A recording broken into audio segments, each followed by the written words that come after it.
രാവിലെ തന്നെ ഒരു 10,000 ഓറാണ് മൈനസ്. ആരും കാണാതെ ഇൻട്രോ എടുക്കാൻ പോയതാ. അടിയിലിക്കണ ചങ്ങാനെ നമ്മള് കണ്ടിട്ടില്ല. പല്ലു തേച്ച് കണ്ട് നേരെ ഇറങ്ങിയ ചായ കുടിച്ച ചില നേരത്ത് മാത്രം ഒരു പ്രത്യേക തരം മോട്ടിവേഷൻ ഉണ്ട് വരാം. അത് കാരണം നമ്മൾ ഇന്ന് ഡയറ്റില്ല. 2 ദിവസം കഴിഞ്ഞാൽ റെഡി. ചായ കുടിച്ച് കാണി നമ്മൾ അവിടെ നിന്ന് നേരെ ഇറങ്ങി നമ്മൾ ഇനി പോണത് ഇലവറിയ പുഞ്ച. ആ പഞ്ചായത്തിലെ റോഡും തോടൊക്കെ ഒന്ന് തന്നെ. തോട്ടുകൂടിയാണ് റോഡ് പോകണോ. അവിടെ തന്നെ വണ്ടി അവിടെ പാർക്ക് ചെയ്ത് കാണി നമ്മളൊരു ജീപ്പുണ്ട്. 1000 രൂപയുടെ ജീപ്പിന്റെ റെന്റ് വരും. വാഗമണ്ണ് പോകണോല് എന്തായാലും വരേണ്ട ഒരു സ്ഥലമാണ് ഇലവിഴ പുഞ്ച. നമ്മൾ ജീപ്പ് എടുത്തോണ്ട് തന്നെ ഓല് നമ്മളെ വേറെയും കുറെ സ്ഥലത്ത് കൊണ്ട്. നമ്മളിപ്പോ പോയത് ഒരു വ്യൂ പോയിന്റ് ആണ്. പക്ഷെ അവിടെ വ്യൂ മാത്രം ഫുള്ള് കോട. ഒരു 1000 രൂപ എടുത്ത് കാണി ജീപ്പ് എടുക്കണ തന്നെ നല്ലത്. ഇത് കണ്ടില്ലേ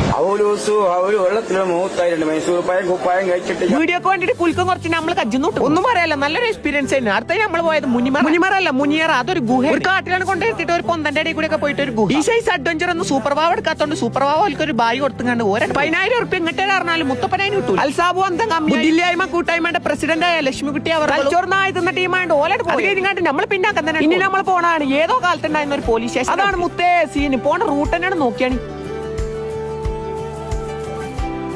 അവിടെ കണ്ട ഏതോ ഒരു ചെങ്ങായിന്റെ ക്യാമറ എടുത്ത് കണ്ടില്ല. മെയിൻ ആവലാണ് ഈ കാണുന്ന ചായ്പല്ല. ഇതാണ് ഞാൻ പറഞ്ഞ പോലീസ് സ്റ്റേഷൻ. ഇവിടെയാണ് നമ്മളെ ലോകത്തിലെ ഏറ്റവും കൂടുതൽ ആംബിയൻസ് ഉള്ള കക്കൂസ്. ഇതൊരു കാക്ക അതിന്റെ മോള് കയറി കണ്ട് റേഞ്ച് ഉണ്ടോ നോക്കാം. നമ്മൾ അവിടുന്ന് പോരുമ്പോ കണ്ട ഒരു പാലാണ്. നമ്മൾ ആദ്യമായിട്ട് കാണുന്നത് സിഗ്നലുള്ള ഒരു പാലം. അപ്പൊ ബാക്കി നാളെ